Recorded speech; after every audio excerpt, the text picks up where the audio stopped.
আসসালামু আলাইকুম। প্রাথমিক বৃত্তি পরীক্ষা ২০২৫ ১৬ তারিখে আমাদের ইংরেজি পরীক্ষা হবে। আর আমরা সবাই জানি যে ইংরেজি পরীক্ষায় আমাদের প্রথমে একটা সিন প্যাসেজ থাকবে। সিন প্যাসেজে আমাদের ১ নম্বরে লিখতে হবে ম্যাচিং, ২ নম্বরে মেক সেন্টেন্স, ৩ নম্বরে প্রশ্নের উত্তর।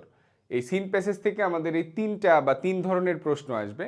তো আজকে আমি তোমাদেরকে সিন প্যাসেজ কিছু দাগিয়ে দিব, সবথেকে গুরুত্বপূর্ণ কোনগুলো সেগুলো দাগানোর চেষ্টা করব। প্রথমে সিরিয়ালি দেওয়া আছে। সবথেকে গুরুত্বপূর্ণ হলো হোয়াট ফুড ইজ, ফুড পিরামিডের এটা সবথেকে গুরুত্বপূর্ণ।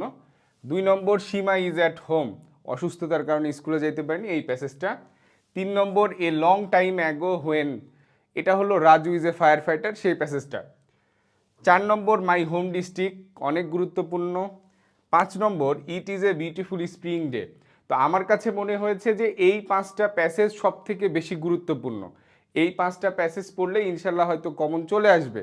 তারপরেও তো সিন প্যাসেজ, বইয়ের প্যাসেজ এবং প্যাসেজ দেওয়া থাকবে, সেখান থেকে উত্তর লিখতে হবে। তো তোমরা তারপরেও আরও কিছু পড়বা বাসায়। এখানে পড়বা Saikat Islam is at home, এটা পড়বা। Saikat Islam lives with his parents, এটা।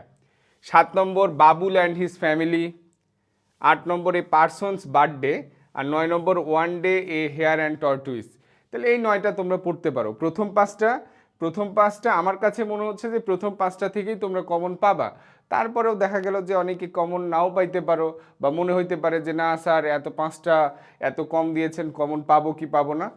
তারপরে এই যে আরও ৪টা দিয়েছি, তাহলে এই ৯টা তোমরা একটু রিডিং পড়বা আর প্রশ্নগুলো লেখার চেষ্টা করবা বাসায়। সমস্যা হবে আমাদের ম্যাচিংয়ে, সমস্যা হবে না, মেক সেন্টেন্সে সমস্যা হবে না। সমস্যা আমাদের হবে কিন্তু প্রশ্নের উত্তর লেখাতে ৩ নম্বরে। এখানে কিন্তু আমাদের ৬টা প্রশ্ন লিখতে হবে, প্রত্যেকটা প্রশ্নের মান কিন্তু ৩ করে। তার মানে প্রশ্নগুলো কিন্তু বড় বড় আসবে, ঠিক আছে? অথবা উত্তর আমাদের বড় করে দিতে হবে, এমন প্রশ্ন আসবে যেটার উত্তর একটু বড় করে দিতে হবে। এক লাইনে নাও লিখা লাগতে পারে, এরকম প্রশ্ন হয়তো নাও দিতে পারে। ২ লাইন ৩ লাইন লিখতে হবে, এরকম প্রশ্নই হয়তো বেশি থাকবে, যেহেতু এক একটা প্রশ্নের নম্বর কিন্তু ৩ করে। তো সেহেতু তোমরা প্রশ্নগুলো একটু বেশি বেশি করে চর্চা করবে, প্র্যাকটিস করবে ভালো করে। এবং যেটা পারবে না সেটা আবার প্যাসেজ দেখবা, প্যাসেজগুলো পড়বা, ইনশাল্লাহ দেখবা তোমরা পারবে। এবং প্রশ্নের টেন্সগুলো ফলো করবা, ঠিক আছে?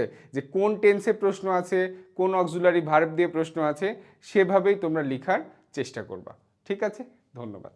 আর আরেকটা জিনিস, আমাদের এই যে কামব্যাক কোর্স যেটা ২৬ তারিখে শুরু হবে, তোমরা এর মধ্যেই জেনেছো। তো যারা যারা ভর্তি হতে চাও ভর্তি হয়ে যাবা। আমরা কিন্তু গণিত এবং বিজ্ঞানের অর্ধবার্ষিকের সম্পূর্ণ কোর্স তোমাদেরকে শেষ করিয়ে দিব, যার যা সিলেবাস আছে সেই সিলেবাস অনুসারেই। শুধু আমরা বই পড়াবো না, আমরা অতিরিক্ত বহু নির্বাচনী প্রশ্ন, সংক্ষিপ্ত প্রশ্ন, তারপরে সৃজনশীল প্রশ্ন, এক কথায় পরীক্ষায় যা যা আসবে অনুশীলনী তো থাকবেই, সব কিছু আমরা পড়িয়ে দিব। আমাদের এই কোর্স ফি মাত্র ৫০০ টাকা। তো যারা ভর্তি হতে চাও, আমাদের এই যে নাম্বার দেওয়া আছে, এই নাম্বারে ফোনে কথা বলে অথবা হোয়াটসঅ্যাপে কথা বলে মেসেজ দিয়ে তোমরা ভর্তি হতে পারবা। ধন্যবাদ।